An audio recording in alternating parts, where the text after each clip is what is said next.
स्वागत है आपका to the magic platform math में। हम एक्सरसाइज 4.2 के लिए इंट्रोडक्शन वीडियो कर रहे हैं। यानी कि अगर अपन को इन सब चीजों के बारे में पता होगा, प्रॉपर्टी ऑफ डिटरमिनेंट्स के बारे में पता होगा, तो हम 4.2 एक्सरसाइज को कंप्लीट कर सकते हैं। अपन को कोई प्रॉब्लम नहीं आने वाली। तो सबसे पहले देखिए प्रॉपर्टी नंबर 1 देखिए। प्रॉपर्टी नंबर 1 में दिया हुआ अपने पास इंटरचेंज रो एंड कॉलम।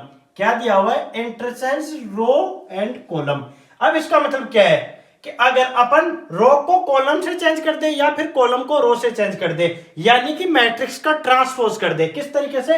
अगर अपने पास जैसे 3x3 की मैट्रिक्स दी हुई है, ये A1 A2 A3, ठीक है, B1 B2 B3 या फिर C1 C2 C3, ये अपने पास एलिमेंट है, ठीक है। अब इसका जो डिटरमिनेंट है वो इक्वल होगा कौन सी मैट्रिक्स के? अगर अपन इसका ट्रांसपोज कर दे, यानी कि इस डिटरमिनेंट का ट्रांसपोज कर दे, मैट्रिक्स का नहीं, डिटरमिनेंट का। तो यहां से क्या हो जाएगा?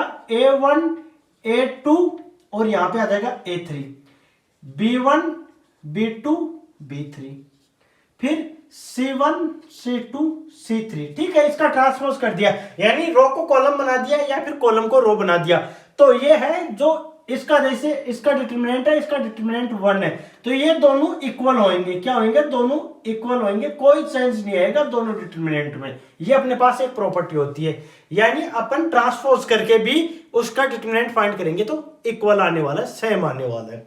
फिर देखिए प्रॉपर्टी नंबर 2। प्रॉपर्टी नंबर 2 में क्या लिखा हुआ है? Two column interchange then determinant sign change. क्या मतलब हो गया? अगर अपने पास टू रो, जैसे ये R1 R2 है, ठीक है, तो अगर इनको चेंज कर दे, क्या कर दे कि R1 की जगह R2 लिख दे और R2 की जगह R1 लिख दे, इनको इंटरचेंज कर दे, तो अपने पास क्या हो जाएगा? साइन चेंज हो जाएगा, यानी जो डिटरमिनेंट है उसकी वैल्यू अपने पास माइनस ऑफ डिटरमिनेंट आ जाएगी।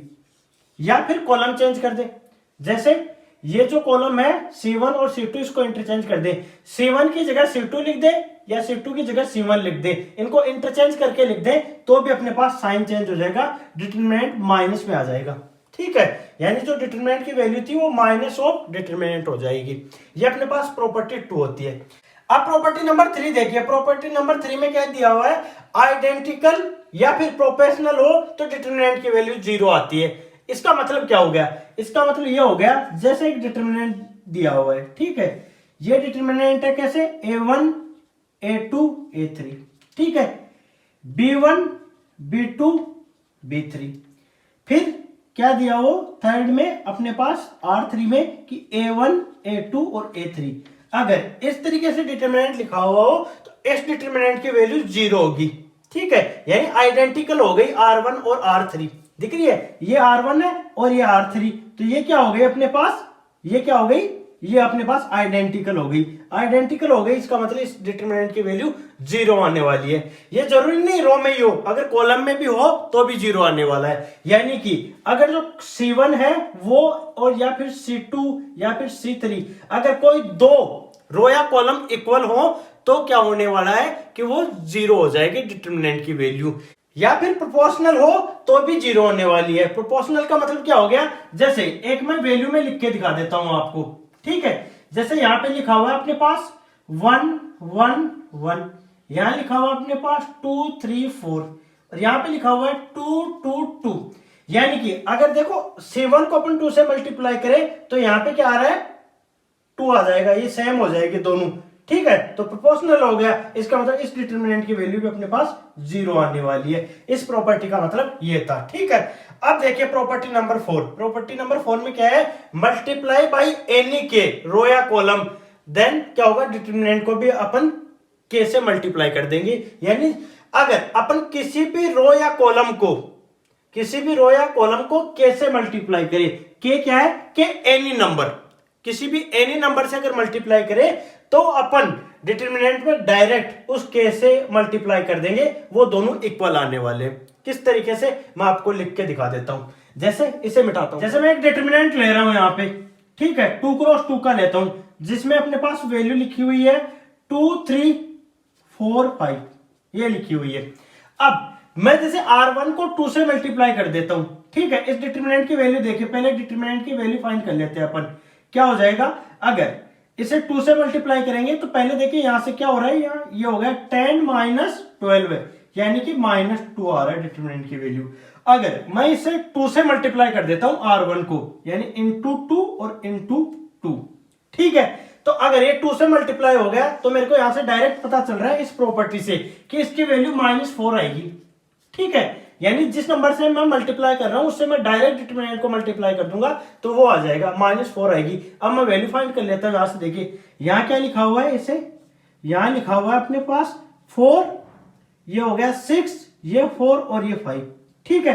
तो यहां से अगर इसके डिटरमिनेंट की वैल्यू फाइंड करेंगे तो ये कितना हो गया 20 माइनस 24, यानी कि -4, जो कि मेरे को इस प्रॉपर्टी से डायरेक्ट पता चल रहा था कि -4 आ रहा है क्योंकि यहां से 2 से मल्टीप्लाई हो रहा है। इस तरीके से अपन डायरेक्ट मल्टीप्लाई कर सकते हैं। इस प्रॉपर्टी का मतलब ये था।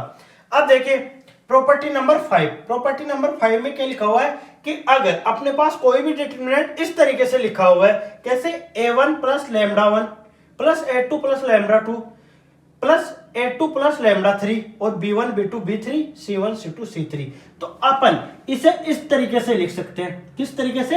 अपन इसे a1 a2 a3 b1 b2 b3 और c1 c2 c3 plus plus में अलग करके अपन किस तरीके से लिख सकते हैं उसे, लैम्डा 1 लैम्डा 2 और लैम्डा 3 और b1 b2 b3 और c1 c2 c3, इस तरीके से लिख के भी अपन उसे सोल्व कर सकते हैं, ठीक है। यानी कि अपन इसे अलग अलग लिख के भी सोल्व करेंगे तो अपन को वैल्यू सेम आने वाली है। इस तरीके से अपने पास 5 प्रॉपर्टी दी हुई थी जिसके बारे में अगर अपन को पता होगा तो अपन एक्सरसाइज 4.2 को कंप्लीट कर लेंगे।